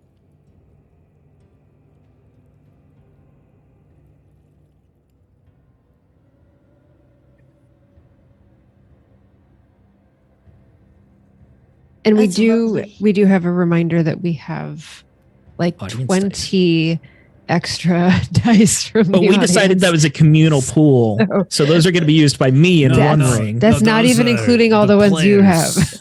Players pool is specific to the Oh, game, oh, but the okay, GM okay. pool shared. If you would like one of those. I take a will bonus die. roll a bonus die and hope for a 6. Nope, that's a 3. If I push, can I roll the bonus dice again? Yes. Okay, I'm going to do a push because I have no zeros. And if you get ones on the push, aside from the skill dice, then it causes attribute damage. I have 1 6 and 0 1s. Perfect. Lucky. Excellent. So remind me again specifically what you were asking about. Was there residue is what you were asking for? Color, like if there was a substance other than maybe water that was residing in there, if it may have left a stain, if it was refilled with the same type of substance that then dried out, or Okay. Just sort I'm of- going to tell you both yes and no. So as it was sitting in the puddle, it did take a rusty color, the tint of the orange on there. As you flip it over, though, and you're looking at it, you can tell the difference from where it was in the puddle, kind of lopsided, and how the rust kind of stained a third of it or so. And then looking inside, you actually see the same rust color, but much, much fainter. And it's perfectly even as if it was on the inside, as if there was some water in there. Well, I do believe this used to have water in it at least. So should we try refilling them, or do we not want to mess with the first ones, which I'm kind of tempted to because it's the first ones. It's a bit exciting. They're very dangerous. Was it water or was it blood? No, unfortunately, no blood. You see how it's rusted on the inside? The blood would have kind of just left a bloody residue instead. And Zaldrin will kind of take out her water skin and pour some water in. I will hand you my water skin to also pour on the things that are far too high. And Zaldrin will wait, so kind of like do the first one and then look around and listen and see if anything happens. Make sure to only do it this high. Oh, okay. Okay. So these bowls are rather big, and your water skin can only hold so much. So even a full water skin wouldn't be able to fill the bowl to where it was. But you can also supplement with the water, like the puddles down there. So you're able to fill up the one bowl, and you set it back on the pedestal. Yes, where it looks like it should go. Yeah. Okay. So you put it back on the pedestal, and you fill it with water, and you have a bowl full of water right now. You start filling up the other ones. It's a little bit laborious. By the time you get to the fifth bowl, you're starting to run out of puddle water, so you kind of have to go into the bigger room to grab some more water and bring it back. You're sloshing a little bit. You set it down. You have all 5 pedestals with bowls of water, and nothing much happening.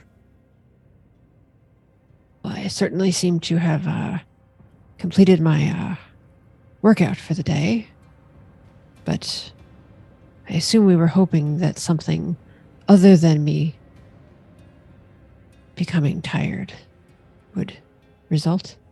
Yeah, it's a little boring, isn't it? Boring's not the word. I don't like it down here. We need to either move or leave. So Bacho, you said you were going to push against the door. They had their little thing with the water, so we can say you waited, but you're ready to push now? Yeah. He'll try to push. It doesn't take much effort. You said you were going to put your shoulder into it. Like, it's a massive stone door. It should take a lot of work. You just push a little bit and you hear a click, a mechanical click as the door kind of like just inches back. You have a split second. What are you doing right now? He's diving out of the way, back. Give me a movement roll here. Okay. May I have a Yes. a dice for that? Because my movement is pretty crappy. As you hear the rumbling of something mechanical, the ceiling begins to shake a little bit. Dust comes falling down. What'd you roll? I did not get any sixes. I did get a 1 on the attribute dice, but I'm going to go ahead and push it because I'm terrible. Don't push it. Unless you want the willpower, don't push it. Okay. If it's not going to kill me, I guess I won't push it then. No. Okay. I'm trying to be a generous DM here because I'm You're being kind. sneaky. You push off from the door, dodging out of the way. This mechanical rumble continues down the entire length of the hallway. You all look back at the way you came, and then from the ceiling drops a stone wall, sealing you in this hallway. As that happens, you hear this strange noise. Your ears pop like there's a pressure differential. And I'm going to move us over to a new scene here. We are going to move into real time here. So you're going to have a finite real minutes to figure this out. However, one of those pedestals that you already put water into, you see the 5 runes on it light up. And like I was telling you, Ashkesh, the runes don't translate directly one for one, but somehow here you understand what it means. And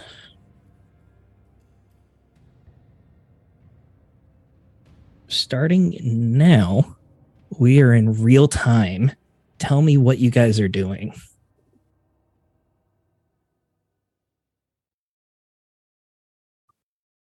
So I'm assuming it's a puzzle and we're trying to match runes against what we know to spell a message. I think I know that the one up from water is earth. Because the right, is it not? The rune for yes, it must be earth. Yes, I would recognize the earth mother anywhere, any language. I agree. That looks correct. How So what are you doing? Well, so is this like what we're looking at? Yes. So each row will be like one pedestal. Each pedestal has its own 5 runes. So then quickly Gunk would go over. He's got patches of dried earth and mud all over him. He will start pulling them off and he will start dropping them into like the pedestals associated with earth. So you have to dump out the water that was filled in before. You can do that quickly enough. Mm-hmm. You start shoveling in the earth that you have. You put in a little bit and it doesn't seem like enough. So you go to loose stone tile and you grab even more of it and throw it in there until you fill it up a little bit more. And I will cough up all of the stored dirt I have in my cheek pouches and everything. And then those runes light up. And again, you understand what it means. And you have unlocked one more rune.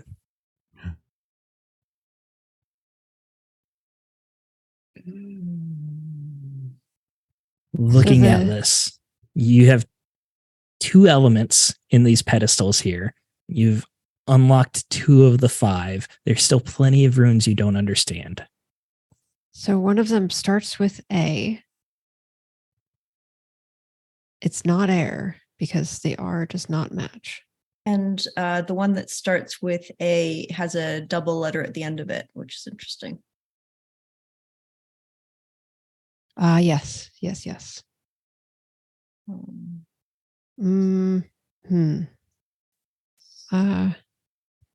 And talk out loud, guys, because we're live streaming. Yes, Think out loud. we are thinking Think out loud, right? in our brains. Everything has an A in it. So all of the Yes. words have A's in them. Yes. What else do we have that we know? Well, they're all 5-letter words. They're all, they've all got a vowel in them. The top one is blank. At this point, AW blank. you hear that same noise again, Uh-oh. and you start to feel like the air is getting thinner. You're breathing heavier. You're having trouble thinking clearly. You got to power through it, though. Okay. Let's be clear. I'm shit at word puzzles. So if you're looking to me, Get Keep Bacho looking. Sudoku and he'll crush it. But Well, it's something we can fill the bowl with. It's not Right. earth, wind, air, water, fire, because most of them are 5-letter words. It's what else do we have accessible in this? It's not blood because there isn't a double O where blood No. would be. I was just checking that as well. It's like we can blood. It's not. none of them are stone. Yeah, I was checking No. that too.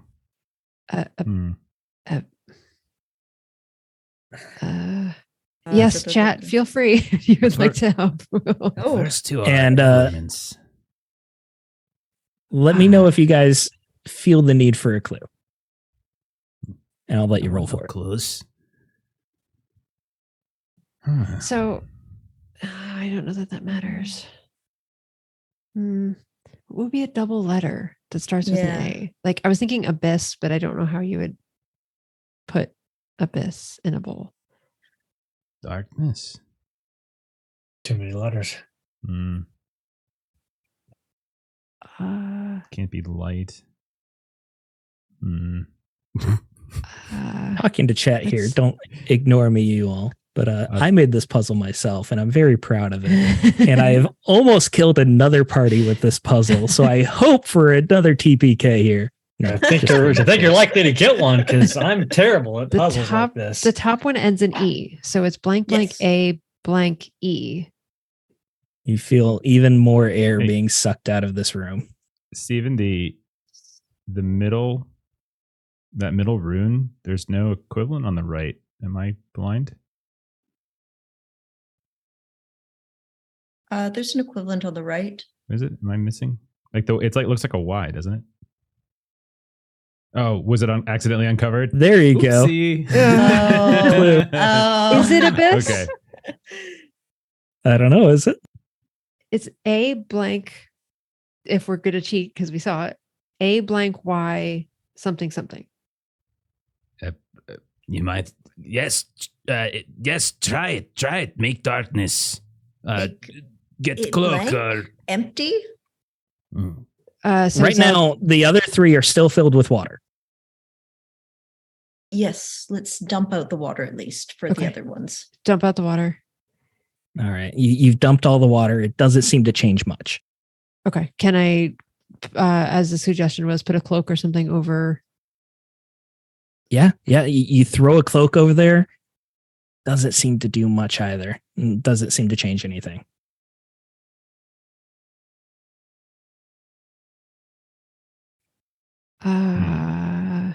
So the second one down ends in Y. And Ends And Uh, has an E in it. Ends in yeah. Y and has an So E it's in it. blank E blank blank Y. blank Uh-oh. E, blank blank. Wait, Is it? Is it? The air in this room is decay. dangerously thin now. I would like to roll for a Decay. hint. Okay. I'll- Give me I'll a lore break. check. I'll break. All right. I will. A lore check. Let me see. You what guys was were in talking this about what you have in this room. You have everything that you've brought with you. Yeah. There are tiles, loose stones. There were puddles. There was the dead deer, and there was the earth underneath the stones. Second row down, is that maybe decay? Yeah. 'cause Can we it's find blank something E blank that's 1-6. AY? He knows no ones. 1-6. Zaldrin will run and find something that appears to be decayed. Mm-hmm. There's a dead deer. Okay. It's really gross. You Zaldrin try to- is going to just take, grab someone's sharp weapon, like a knife, and grab some. Take my dagger. Thank you, Mirren. So she'll cut some of the decaying deer meat and kind of like run back and throw it into the bowl. You go to cut it, and at this point, you don't even really need a sharp knife. Like just moving rips. something blunt would have just sliced right through the gunk. You kind of grip a hand, and then you have to like kind of scoop it up.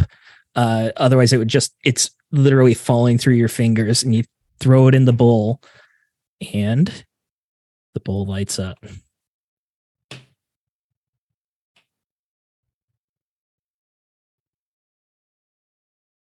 Do we know what the 5 first one statues correspond to, like their divine portfolio? Or Yeah, that's what I was about to get to here. Kipser, you rolled a 6 on your lore test. You know that these beings don't have like very well-defined portfolios. No one worships them, so there's not like cults dedicated to them or anything. But you have figured out that there's an element that ties to each one. And for some reason, another story comes back to you, Akadash Khan, and there's like it's said that he lived in the fireplace for some reason. You think it's a story that was meant to keep kids away from the danger, the hot spots. But there were stories of Akadash Khan living in the hearth. Akadash Khan lived in the hearth. Can we do a hearth on any of these? I guess it would. Let me see Jeff. here. Oh, sorry. I was like going crazy. Gunk will grab the torch. No. He will grab the torch and he will dump out whatever's in the bowl and he will throw the torch. It's just flame. Ah. So the first one is flame, I think. Oh. Nice. The runes light up. Right. Again, it's not a 1-for-1 translation, but somehow you understand what it means, this language you've never seen before. This last one, though. It's abyss. We just have to figure out how to do it. You've tried, but again, you've taken too long. You've gotten 4 of these open or unlocked, and then the last of the air comes out of this room. It puts out the fire, your only source of light. You're in darkness. You can't breathe. You're going lightheaded. And then that final pedestal lights up on its own. And with that, you hear another rumble as the door that you came through opens up again. And then the door that you were trying to go through gently cracks open. Congrats, guys. Oh, gosh. Air rushes back into the room. You take another breath. Oh. It takes a few minutes to get back. You were feeling so lightheaded. But you are back. The doors on the far side are gently cracked open. There's no light there. You're going to have to light another torch, but you've got plenty. You see the sparks of the flint. Zaldrin lights another one, and then the gentle whoosh. That fire greedily begins breathing the same air that you all so desperately want. Push forward, turn back. I think, Bacho would be looking the way back we came. He is. This is not the way of the back. I think we shouldn't be here. I might agree with Bacho at this time. We might need a bit of a rest and a break. I do appreciate the ability to breathe. I do not like when that is taken from me. Gunk? We have come so far, though we have passed its test. We are still breathing and alive. We are. The Earth Mother shall not abandon us. I will return if you want to, yes. But We did succeed in the end. True. there is more. It was a little more interesting than boring. Perhaps, Bacho, we will keep, step forward with our back foot that we can run if we need to. Perhaps we try a little more. All right. For you, Gunk, we will press forward. Just a little bit more. Just a little bit more. Perhaps we should also take caution in jamming whatever door mechanism keeps opening and closing these things.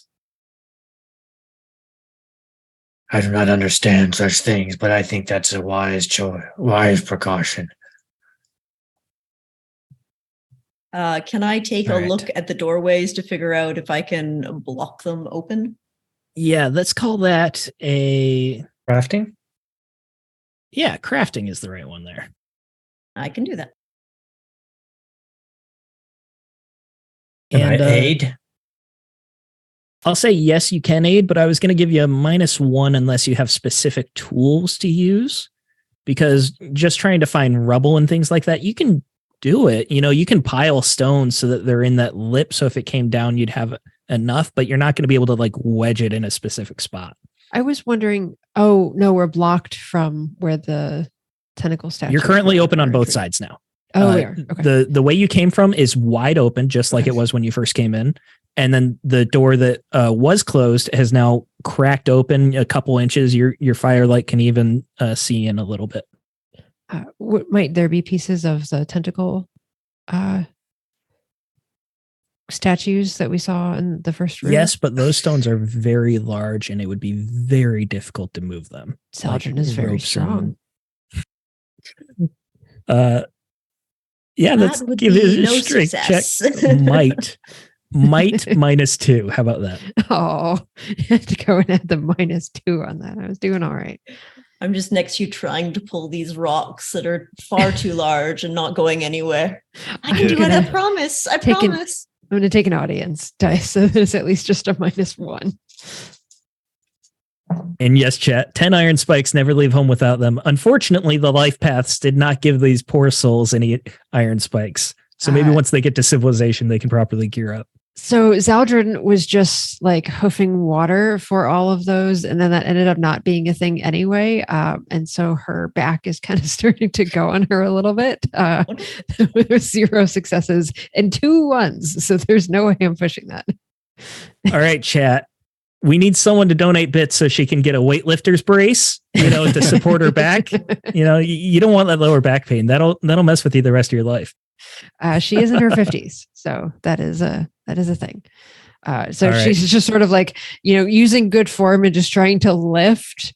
And she just kind of like sees Mirren. She like thinks that she can do this, and then she just goes over and starts lifting and is like, I do not think these are moving. Mirror. So you give up on the bigger ones. You start moving piles of the smaller ones. You're able to build up a little bit of a lip. When the weight comes down, it could shift things around, but you feel like it would at least wedge it enough to keep air through. It maybe Mirren and Gunk would be able to slip out if it comes down again. If it holds up well enough, both Zaldrin and Bacho could. Moving All forward, right. then, same marching order. Yes, let's push forward. I want to be out from under these stones as soon as we can. You said that it is darkness ahead, yes? Yes, the only light is from your torch. One moment. Gunk would like to peer carefully and see if he can see anything. He's nocturnal, scaling. Darkness is not as troublesome for him as it is for others. Yeah. You would have plenty of time while Zaldrin and Kipser, or as Mirren, sorry, I'm reading the Zoom link names. Zaldrin and Mirren are moving the rocks with the torch. You'd be able to go off into the shadows, maybe walking purposefully through the mud on that hallway before you get to the far side. You look through the door, and honestly, you're kind of surprised with the majesty of the room before you and the length of this hallway. It seems to be a small circular room ahead, maybe 15 feet in diameter, as far as you can tell from these cracks. There are possibly corridors on either side, but you can definitely see that there is a curve in the back, and there is a table in the middle with what appears to be a very old corpse on top of it. Bacho, I see something very strange. The room is not very large. There is a table in the center, but what is strange is that there is I believe, a body, a corpse. Is it humanoid? Can I tell from here? Seems to be. Looks It doesn't have the pronounced snout of a wolfkin. looks like one of these furthest folk. Large, I think. Does not. They're appear to be always anything. stuffing their dead into the ground. Makes no sense. Should feed the pack. Such a large tomb for such a singular person. Does it mean they were important? Does it mean they were dangerous? Is this prison or is this shrine? Yeah. Who can say with the manlings? They never make any sense. Yeah. Illogical. Yeah. At this point, Zaldrin and Mirren, you would have been able to join them by the door. You going in? Let's go in. Bacho presses open the door, wary of more pressure plates, but the doors move freely. You don't hear any more rumblings. And like Gunk thought, it's just a single circular room. There are very ornate tiles embedded in this room, and it's a dome shape. The tiles look like they used to be much more colorful. Some of them look like they might have been painted, but the paint's been lost or chipped off. But other ones were naturally reds and blues and still retain that color. And they're just swirls going all the way around from where you're coming in all the way to the back. And in the back of the room, you see a red mountain triangle and then gray, black smoke billowing out of it. Of course, this reminds you you're coming out of the Veiled Age where you've had a volcanic winter for 400 years. But this tomb has to be much older than 400 years. So it must be referencing some other event. The table in the middle of the room, it's a solid stone block, and it's intricately carved, all sorts of ornamentation and decor, but it's a single solid stone, probably marble, some sort of white. And in the same archaic script of your own tongue, Gunk and Mirren, you would read Thaddeus the Examiner by the feet. We are examining the examiner, in a way. Looking up at the body, Bacho and Zaldrin, you probably see this better than Gunk and Mirren. Their heads only just barely past the table there. Maybe they could work together to see above it. But the two of you see, unlike the corpses that were in the cairn up above, the barrows that you initially came through, those bodies were covered in linen, not mummified, but just like wrapped with like blankets and things like that. This body was left bare, and there was like very ornate clothing. There are wisps of it still left. It appears to be very fine silk, which is never found in this world. Unfortunately, there's not enough left to really do anything. You can make like handkerchiefs maybe, and they'd fall apart with the first sneeze, or ribbons for Ven. Not enough to really be worth much. The body is just skeleton bone at this point, but the two hands are resting on his chest, and they're holding a very ornate box. It doesn't look wood, doesn't look metal, maybe stone, but like who makes a box out of stone? It's very difficult to try and figure out what material that is just by looking. I will never understand how these humans are so selfish that they steal away their treasures in death and do not give them over to the pack. Well, the ones that live in the little caves, they don't tend to like to share very much, which is why we're all out here now, isn't it? A couple of the ribs collapse in on themselves as she's pulling the silk out from underneath. I'm just going to take these into my pockets. Here we go. And Bacho will lean over and help Gunk up, and he goes, "What do you make of that box, Gunk?" I'm going to examine it kind of carefully, gingerly at first. And I will reach a finger out and touch. As long as The box nothing is warm. hurting. It's not burning you, but it's definitely warm, It is warm. like body temperature. I will. It grab occurs to me, the other thing that we tend to bury with our dead are the cursed items that they come with sometimes. Ooh, to good keep point. them away from other people. As he holds Gunk. it in his hand. Your It occurs to me people there's a few are so stories. peculiar. Gunk, being a druid, you have the ability where you can sense true. magic. Yeah, I have an item, Items that you're holding. This Mhm. thing is the most powerful piece of magic you have ever come close to. Insane amounts of power.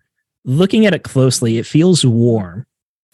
And maybe it's made out of stone because it has that weight to it. It doesn't clink like metal would. It's not softer like wood would be, but it's also a puzzle box. Not like a Rubik's Cube, but similar where like you can move about faces, and then like even inside that face there are pieces that you can slide back and forth. Very, very intricate. There are more puzzles for us to solve here. As I can tell you, my friends, there is great power that is imbued in this thing. I have never felt it. Not even when the Earth Mother reached out to me all those years ago. This is old magics. I know not if this is cursed like Mirren you have said, or if this is something else, but And Gunk dies mid-sentence. No, Gunk. Oh, sorry. That was rude. no, it was It is- funny. Good that you were handling it. I would have picked it up and shook it. I will shake No it just rattle. a little bit. That's no. But there are puzzles. All right. So as far as you guys can tell, this is the end of the tomb. It was just the two rooms in the hallway. You have Gunk, go ahead and put puzzle box in your inventory. Just one slot. You have bits of scrap silk. You have those tablets, which are supposedly worth a lot of money. And you have a puzzle box. Without much more to find, you guys begin to climb up. You find that it's starting to get dark. Bacho, you're very disappointed in this, but there's a little glimmer of light left, and there's sky above you again. Woford is gently snoozing underneath a tree nearby. He's got his cloak wrapped around him because it's still raining, but he's under a very wide-hanging tree that's keeping him mostly dry. Ven is on the other side of the cairn, just pawing at the ash to get some grass underneath and gently grazing. As you scramble out, he hears the rocks crumble down. Hey, yeah. Me and Ven are doing fine. Well, unfortunately, messed it was up my- just a dead end. There wasn't really anything but a death trap down there. No more tablets or nothing like that. We found a room, the doors closed on us, and it took us this long just to get out. It was really hard to breathe almost. Harrowing experience. You Foul- are fortunate not to foul have come with creatures. us. So there were nothing? Mm-mm. No, it was the dead skeleton bodies, but it may be a poor man's crypt, very empty.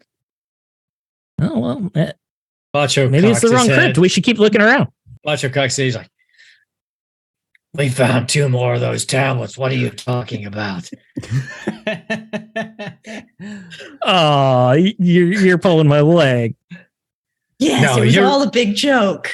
No, we almost died. You get no profit, Wolford. You're lucky I don't rip your throat out for nearly getting me killed in the ground. We got to have some sort of like finder's fee. You wouldn't even be here without me. You're going to live to see tomorrow. I mean, that Don't is- lead me into another death trap. This was all consensual. I just showed you the door. You walked through. I didn't force you down there. I'm going You to rip also your didn't throat join out. us either. Well, no, someone had to watch the horse. Ben can look after herself. You were asleep. She watched over you. Did not seem like you were Well, useful. okay, now, like, we don't need to start throwing stones, all right? Like, we all have our own little flaws. I don't get on you about snoring at night. Anyways, we got some tablets. Bacho starts to growl low in his throat. No, you don't. But you're still alive, so take the win. Okay, so here's the thing. We got the tablets, right? But, like, not anyone's going to just buy these tablets. I'm the only one who knows where Dustin is to help you guys. So, like, I think we should just partner up and agree on some terms now. I think 50% for me, 50% for you all sounds fair. How about 5% for you, 95% for us, so that you can take us to Dustin. And Bacho doesn't rip your spine out. Okay, so that is a perk that I'm willing to stay firm on the not ripping the spine out, but I think thought that there's might room for negotiation. How about we just do an even split? 5 ways. No. How about you fat, stupid, hairless freak? You sit down and behave. You treat her horse with respect. And perhaps my dear friend Bacho does not rip your throat out. And we help you get to civilization safely. I'm trying to tap into my sharp tongue talent Yeah. here, if that's okay. You got that. You got sharp tongue for sure. It's a talent? Yeah, it's called sharp tongue. So I'm trying to manipulate No, I know. someone. If I roll more successes than I need to win the opposed roll, I inflict 1 point of empathy damage on him. Oh, great. All right, so it's a post row. Let me pull up Yeah. his sheet here. Would you like any bonuses? in Sure, your yes, roll I there, would. Gunk? I will consult the Earth Mother.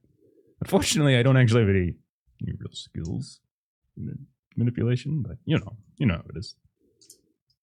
I only got one. I'll All right. push. Opposed empathy, right? Yeah. Or manipulation. Oppose manipulation. And I'll roll. I got 2.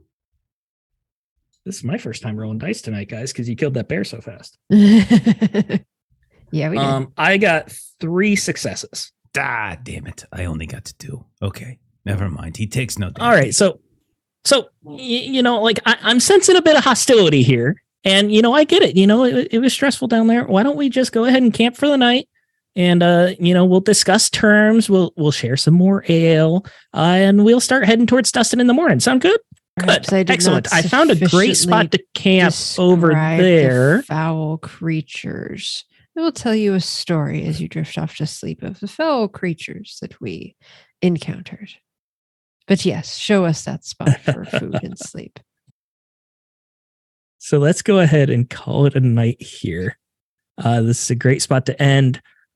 When we come back next week, we will be into the full journeying rules. You guys can go anywhere you want. He will tell you that Dustin is in Lingen, the town to the bottom left there.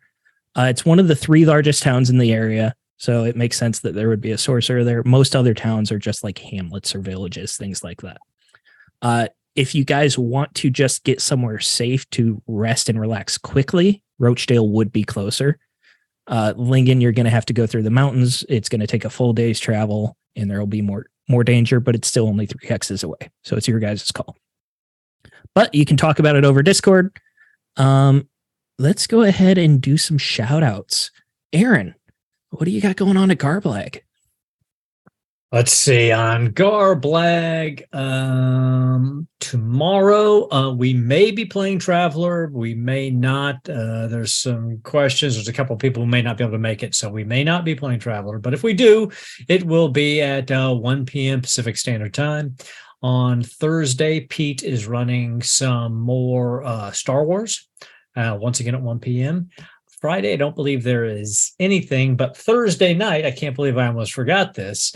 We will be playing Achtung Cthulhu at 7 p.m. Pacific Standard Time here at Garblag, North America. Jeff will be there, and I'll be returning so we can, punch some Nazis and deal with some elder creatures. Beautiful. I've caught a lot of that game, and I got the deluxe set from a giveaway from you guys, and it is so beautiful. I love it. Kipser, do you have anything you'd like to plug, or are you good? I am good. My other game is a Curse of Strahd home game, so can't watch that one, I'm afraid.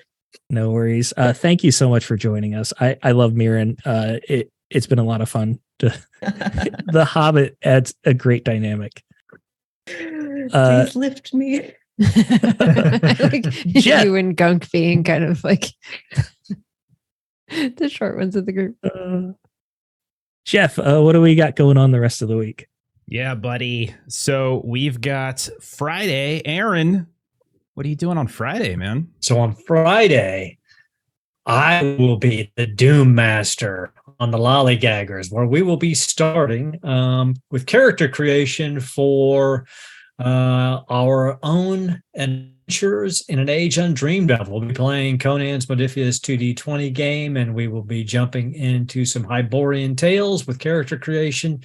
So it should be a lot of fun. I'll be going shirtless for that one.